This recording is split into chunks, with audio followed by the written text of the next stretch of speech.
Hello friends, दो चर वाले रैखिक समीकरण का अगला पार्ट हम आज जानेंगे।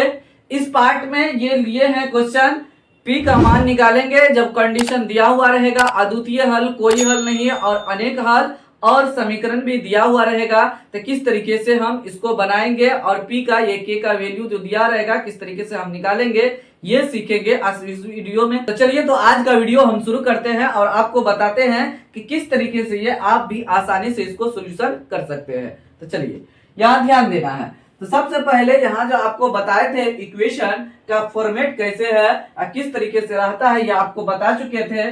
a1x plus b1y plus c1 equal to 0 और a2x plus b2y plus c2 equal to 0 इस फॉर्मेट में रहेगा। इसके बगल में ये a1 होगा और y के बगल में b1 और जिसमें x y नहीं लगा रहेगा तो वो c1 हो जाएगा। तो इस तरीके से हम क्या करेंगे इस समीकरण में, यहाँ जो पहला है तो पहले वाले से हम क्या करेंगे बराबर इक्वल करेंगे और दूसरे वाले से दूसरे वाले को हम बराबर कर लेते हैं। चलिए तो x के बगल में यहाँ पे क्या है a1 है तो a1 बराबर, यहाँ ध्यान देना है, तो a1 बराबर हो जाएगा यहाँ पे x के बगल में a1 है तो यहाँ x के बगल में 4 है तो 4 लिख देंगे।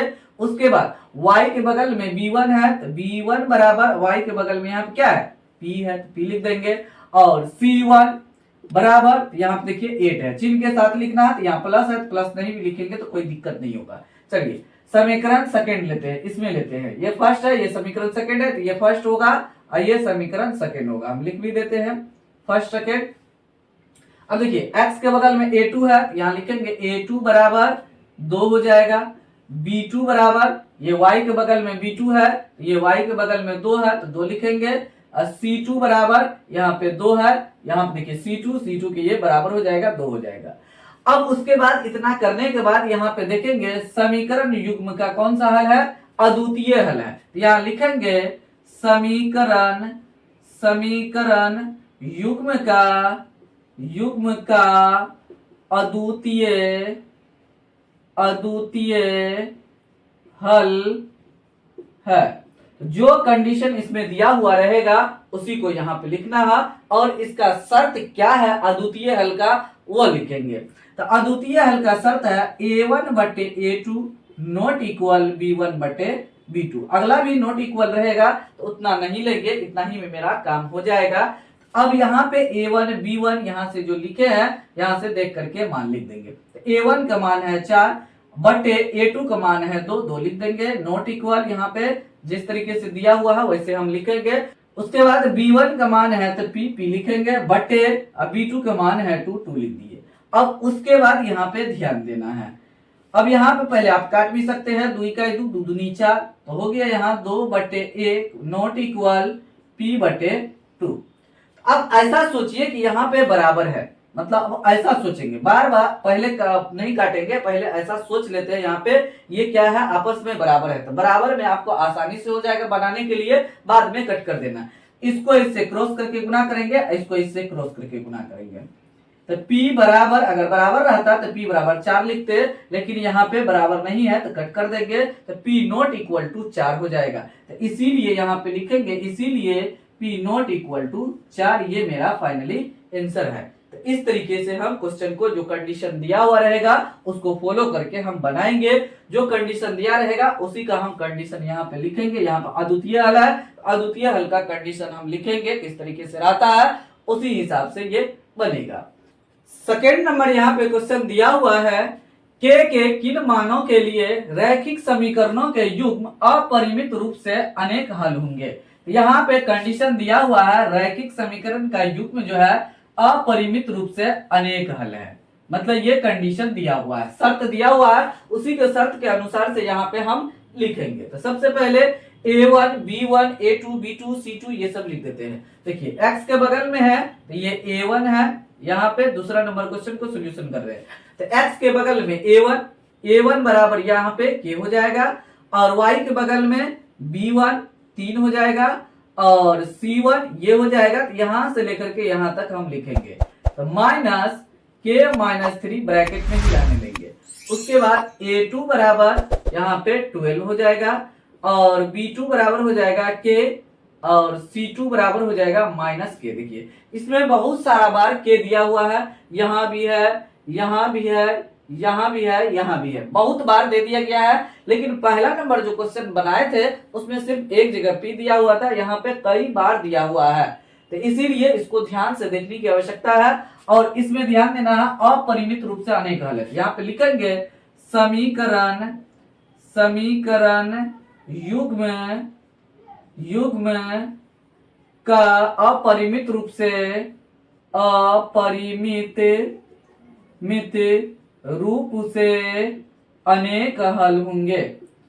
अनेक हल होंगे, ये लिख देंगे। मतलब यहां से देख करके इसको लिख देना है। अपरिमित रूप से अनेक हल का कंडीशन क्या है? a1/a2 बराबर b1/b2 बराबर c1/c2, ये होता है। अब देखिए सब आपस में बराबर है, इसके बीच लेंगे, एक बार इसके बीच लेंगे, हो जाएगा। तो यहाँ पे देखिए एक बार पहले ले लेते हैं a1/a2 बराबर b1/b2, क्योंकि दोनों बराबर है तो इसलिए हमको चेक करना पड़ेगा। तो a1/a2 बराबर b1/b2। अब यहां से मान रखिए a1 का मान क्या है? k/a2 का मान है 12 बराबर b1 का मान है 3 और b2 का मान है k। अब क्रॉस करके आप गुना कीजिए। देखिए k को k से गुना करेंगे तो k² हो जाएगा बराबर 12 को 3 से गुना करेंगे तो 36 हो जाएगा, हो गया। अब देखिए k², यहाँ पे k² है तो स्क्वायर को हम हटाएंगे तो ये रूट में हो जाएगा, तो k बराबर प्लस माइनस रूट अंडर 36 हो जाएगा। अब उसके बाद यहाँ k बराबर हम लिख देंगे 36 का वर्गमूल 6 होगा तो प्लस माइनस 6 हो जाएगा, इसीलिए k बराबर प्लस माइनस 6, ये हो गया। अब देखिए यहाँ पे प्लस माइनस 6 आया, मतलब कहने का मतलब ये हुआ एक k का मान जो हो जाएगा यहाँ पे और करके हम लिखते हैं, एक बार -6 होगा और एक 6 हो जाएगा। अब यहाँ पे देखेंगे -6 और 6 दोनों आ गया, तो अगला हम कंडीशन को इसको भी हम सोल्व करके चेक कर लेते हैं, क्या उसमें भी -6 और 6 आ रहा है, ये चेक करना है। अब देखिए किसके किसके बीच में लेना है? b1/b2 बराबर c1/c2 के बीच लेना है। तो b1/b2, यहाँ देखिए b1/b1 का मान कितना है? 3/b2 का मान k बराबर, और c1 का मान है माइनस ब्रैकेट k-3 और बट्टे है -k लिखा हुआ, हो गया। अब देखिए ये माइनस कट गया, तो यहाँ पे मेरा आ गया 3/k बराबर k-3/k। इसको इससे गुना करेंगे तो ये हो जाएगा k² -3k हो जाएगा। अब उसके बाद इसको इससे गुना करेंगे, बराबर लिखेंगे। देखिए k को k से गुना करेंगे k², k को -3 से गुना करेंगे -3k, और बराबर इसको इससे गुना करेंगे तो हो जाएगा 3k, हो गया। उसके बाद सबको इधर कर लेते हैं, तो k² -3k और -3k बराबर 0, इस 3k को इधर कर दिए तो यहाँ पे हो जाएगा k² -6k बराबर 0। यहाँ पे k कॉमन लेंगे तो हो जाएगा k -6 इक्वल टू 0, एक बार हो जाएगा k इक्वल टू 0 और एक बार हो जाएगा k -6 इक्वल टू 0। यहाँ पे k बराबर तो 0 आ गया, इसीलिए k इक्वल टू 0 आ गया। यहाँ पे k इक्वल टू 6 हो जाएगा, इसीलिए k बराबर 6 आया। दोनों में ये चेक करना है, ये जो यहाँ पे निकाले थे, एक आया था 6 और -6, और यहाँ पे दूसरा में आ गया 0 और 6 आ गया। यहाँ पे दोनों में कॉमन चेक करेंगे कौन मिल रहा है। देखिए 6 जो है ना दोनों में मिल रहा है, जो दोनों में मिलेगा वही मेरा आंसर होगा। तो फाइनली जो मेरा आंसर होगा k बराबर 6 आंसर हो जाएगा। इस तरीके से, ऐसा नहीं कि आपको ऑप्शन में दिया जाएगा तो -6 और 6 भी मार देना है, ऐसा भी नहीं करना। 0 6 दिया हुआ रहेगा तो ये भी आंसर गलत हो जाएगा, ये ध्यान देना है। आपका 6 आंसर आएगा, जो दोनों में मिलेगा कॉमन वही आपका आंसर होगा। इस तरीके से आप इस टाइप के क्वेश्चन को आसानी से हल कर सकते हैं। चलिए तो इसमें सबसे हार्ड क्वेश्चन यही है, लिया गया है इसमें ए और बी दोनों का मान निकालने के लिए। देखिए क्वेश्चन में लिखा क्या है, तीसरा नंबर में, ए और बी के किन मानों के लिए निम्न रैखिक समीकरणों के युग्म के अपरिमित रूप से अनेक हल है। अभी जो दूसरा नंबर क्वेश्चन बनाए हैं, जो कंडीशन उसमें दिया हुआ था अपरिमित रूप से अनेक हल है, लेकिन इसमें चेंज क्या किया है, इसमें ए और बी दोनों को कह रहा मान निकालने के लिए। यहाँ पे देखिए ए माइनस बी लिखा है, ए प्लस बी लिखा है, यहाँ पे 3a प्लस बी लिखा है बराबर करके, लेकिन इसमें कोई ए बी नहीं लिखा हुआ है। तो चलिए इस क्वेश्चन को कैसे बनाएंगे, बहुत आसानी से ये भी हो जाएगा। जैसे दूसरे नंबर क्वेश्चन को अभी हम सॉल्यूशन किए हैं, उसी तरीके से इसको भी हम सॉल्यूशन करेंगे, ए और बी का मान आ जाएगा। चलिए यहाँ पे ध्यान देना है। तो सबसे पहले ये जो 7 है बराबर के उस साइड था, इस साइड लेके आएंगे, लेके आते हैं। यहाँ पे सॉल्यूशन कर रहे हैं हम। यहाँ पे ध्यान देना है, यहाँ पे है 2x प्लस 3y और ये बराबर के इस साइड है तो -7 इस साइड होगा तो आ जाएगा। ये हो गया समीकरण फर्स्ट। चलिए तो ये जो है ना, ये टर्म जो है ना यहाँ पे, ये बराबर के राइट साइड है, इसको भी लेफ्ट साइड लेके आना है। ये हो जाएगा a minus B into X plus a plus B into Y है बाहर से, और इसको माइनस लिखेंगे, ये टोटल के टोटल इधर आएगा, इसको ब्रैकेट में बंद कर देते हैं, यहाँ पे माइनस लगा देते हैं, तो हो जाएगा 3a प्लस बी और -2 बराबर 0। ये हो जाएगा समीकरण सेकेंड हो गया। चलिए तो अब टोटल के टोटल इस साइड आ गया है, तो a1 बराबर ये x के बगल में है, तो a1 बराबर हो जाएगा 2, b1 बराबर हो जाएगा 3 और c1 बराबर हो जाएगा -7। a2 बराबर हो जाएगा a माइनस x के बगल में ये पूरा है, तो ये हो जाएगा a माइनस बी। b2 बराबर हो जाएगा, देखिए y के पूरे गुना में है a प्लस बी, यहाँ पे लिख देंगे a प्लस बी। अब यहाँ देखना है c2 बराबर क्या होगा, c2 बराबर ये माइनस से लेकर के यहाँ से लेकर के यहाँ तक होगा, तो -3a प्लस b -2 ये हो जाएगा। अब क्या कह रहा है, रैखिक समीकरण के युग्म के अपरिमित रूप से अनेक हल है, तो हम लिख देंगे समीकरण के युग्म के अपरिमित रूप से अनेक हल है। तो समीकरण के युग्म के अपरिमित रूप से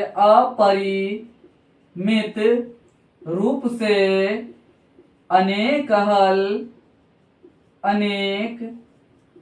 हल है या होंगे। हो गया है, देखिए यहां से देख करके आपको लिख देना है, ये देख करके क्वेश्चन में ही लिखा हुआ रहेगा, वहां से देख करके लिख देना। तो उसका कंडीशन क्या कहता है, a1 बटे a2 बराबर b1 बटे b2 बराबर c1 बटे c2। अनेक हल का यही कंडीशन है, क्योंकि दूसरा नंबर में भी यही क्वेश्चन सेम दिया था, लेकिन इसमें ए और बी दोनों का मान निकालने के लिए ये थोड़ा हार्ड है, इसको बना करके हम दिखा रहे हैं। देखिए इसके बीच में हम लेंगे, उसके बाद इसके बीच में हम ले लेंगे। अभी जस्ट बताए थे आपको, लेते हैं a1 बटे a2 बराबर b1 बटे b2 ले लेंगे। a1 का मान यहाँ पे क्या है 2 बटे a2 का मान है a माइनस बी बराबर b1 का मान है 3 बटे b2 का मान है a प्लस बी। हो गया। अब उसके बाद इसको हम बगल में करते हैं, ध्यान देना है। चलिए क्रॉस करके हम गुना करेंगे, ये जो 3 है इसको a माइनस बी से गुना करेंगे और 2 को a प्लस बी से गुना कर लेते हैं, डायरेक्ट गुना करेंगे। देखिए 3 को यहाँ पे 3 है, 3 को a माइनस बी से गुना करेंगे तो यहाँ पे हो जाएगा 3a माइनस 3b हो जाएगा, और बराबर के इस साइड से हम इसको गुना करेंगे, ऊपर वाले को नीचे वाले से, तो 2a 2 से गुना कर रहे हैं तो प्लस 2b हो जाएगा। यहाँ पे आगे हम लेंगे, ये दोनों को इस साइड कर लेते हैं, चिन्ह को बदल देना है, तो 3a माइनस 3b। अब देखिए -2a और -2b इक्वल टू 0। अब यहाँ पे कैलकुलेशन कीजिए, 3a में से 2a घट जाएगा तो a बचेगा, 3b माइनस में है 2b माइनस में है, तो दोनों को जोड़ देंगे, चिन्ह को माइनस में लिखेंगे, 3 2 5 हो जाएगा। अब b लिख देंगे इक्वल टू 0। ये समीकरण थर्ड हो जाएगा, क्योंकि वहां पे फर्स्ट सेकंड मान चुके हैं, यहाँ पे फर्स्ट यहाँ पे सेकंड लिख चुके हैं, तो यहाँ पे थर्ड लिख दिए। हो गया। अब उसके बाद आगे हम क्या करेंगे, इसके बीच लेंगे, b1 बटे b2 यहाँ पे लिखेंगे, b1 बटे पुनः लिखेंगे, पुनः b1 बटे b2 बराबर c1 बटे c2। तो b1 का मान यहाँ पे ध्यान देना है 3 बटे हो जाएगा b2 का मान है a प्लस बी बराबर c1 का मान है -7 बटे c2 का मान यहाँ पे है ब्रैकेट के अंदर है सभी 3a प्लस बी -2 और बाहर से माइनस लगा हुआ, तो ये माइनस कट गया। अब उसके बाद यहाँ पे हम क्या करेंगे, क्रॉस करके गुना कर देते थे। 7 ये प्लस में हो गया, 7 को a प्लस बी से गुना करेंगे तो 7a प्लस 7b हो जाएगा और बराबर लिखेंगे। अब इसको इससे गुना करेंगे, देखिए 3a प्लस बी माइनस 2 को 3 से गुना करेंगे तो 3 तिया 9 a हो जाएगा। अब 3 को b से गुना करेंगे प्लस b से तो 3b हो जाएगा और माइनस 2 को 3 से गुना करेंगे तो माइनस 6 हो गया।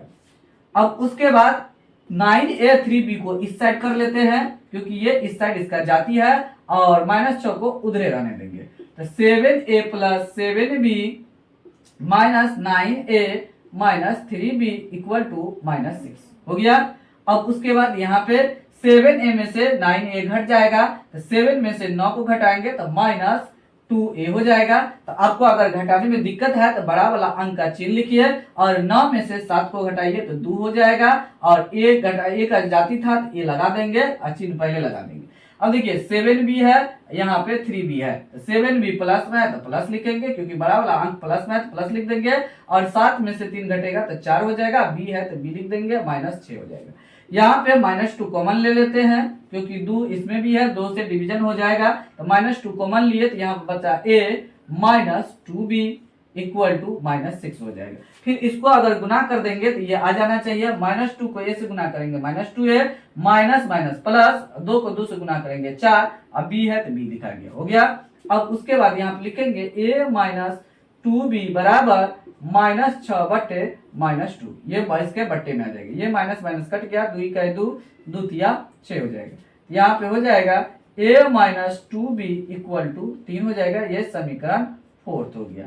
देखिए तो अब दो चर वाले रैखिक समीकरण में आ गया, जहां पे x और y था यहाँ पे a और b आ गया है। चलिए तो अब यहाँ पे हम क्या करेंगे, यहाँ पे a minus 5b equal to 0 है, यहाँ पे a माइनस 2 इक्वल टू 3 है। तो हम क्या करेंगे, समीकरण थर्ड में से फोर्थ को घटा देंगे। यहाँ लिखेंगे समीकरण थर्ड में से फोर्थ को घटाने पर यहाँ पे लिख देंगे। समीकरण थर्ड क्या है, a minus 5b equal to 0 और समीकरण फोर्थ है a minus 2b equal to 3 लिखा हुआ है। अब यहाँ पे घटाएंगे, यहाँ पे चिन्ह को बदलेंगे, यहाँ पे प्लस में है तो माइनस, ये माइनस में है तो प्लस में है तो माइनस हो गया। ये देखिए ये कट जाएगा, प्लस माइनस में है इसलिए ये कट गया और एक समान है इसलिए कट गया। तो ये प्लस 2 और यहाँ माइनस 5 है, b में है, यहाँ भी b है तो माइनस 5 है, बड़ा अंक है तो माइनस लिखेंगे, 5 में से 2 घटेगा 3, अब b हो जाएगा, अब बराबर ये माइनस 3 आ जाएगा, हो गया। अब देखिए ये माइनस काट सकते हैं, 3 का 3, 3 का 3, एक बार में कट गया तो b बराबर कितना आ गया, 1 आ गया। तो b बराबर यहाँ पे 1 आ गया, तो हम यहाँ पे इसको हम बना देते हैं। चलिए आगे, b का मान 1 आ गया, यहाँ लिखेंगे b का मान समीकरण थर्ड में रखने पर समीकरण थर्ड यहाँ पे है a minus 5b equal to 0, यहाँ पे b का मान रखेंगे तो a माइनस 5 इंटू b का मान 1 इक्वल टू 0 हो गया। उसके बाद a माइनस 5 इक्वल टू 0 हो जाएगा, तो a बराबर ये इस साइड जाएगा तो प्लस हो जाएगा, माइनस का 5 हो गया, तो इसीलिए a बराबर 5 हो गया और b बराबर 1। ये मेरा फाइनली आंसर आया, a और b का मान आ गया। अगर a और b का मान इसमें रख देंगे और तब उसके बाद हम सॉल्यूशन करेंगे तो अपरिमित रूप से अनेक हो जाएगा। तो इस तरीके से आप इस टाइप का जब अगर क्वेश्चन दिया जाएगा तो आप इस तरीके से आप सॉल्यूशन करेंगे, क्योंकि आपको इतना भारी क्वेश्चन एग्जाम में नहीं दिया जाएगा। बहुत इजी क्वेश्चन रहता है, लेकिन हार्ड क्वेश्चन आपको बता दिया है जिससे कि आप समझ जाए 100% और आसानी से क्वेश्चन को बना सके। तो फिलहाल वीडियो को यही समाप्त करते हैं। भी किसी प्रकार का आपके साथ प्रॉब्लम है तो जरूर कमेंट बॉक्स में कमेंट कीजिए। मिलते हैं अगले वीडियो में कुछ नया टॉपिक के साथ मिलेंगे। तब तक आप लोग इस चैनल के सभी वीडियो को देखते रहिए, एंजॉय लीजिए। Thanks for watching this video.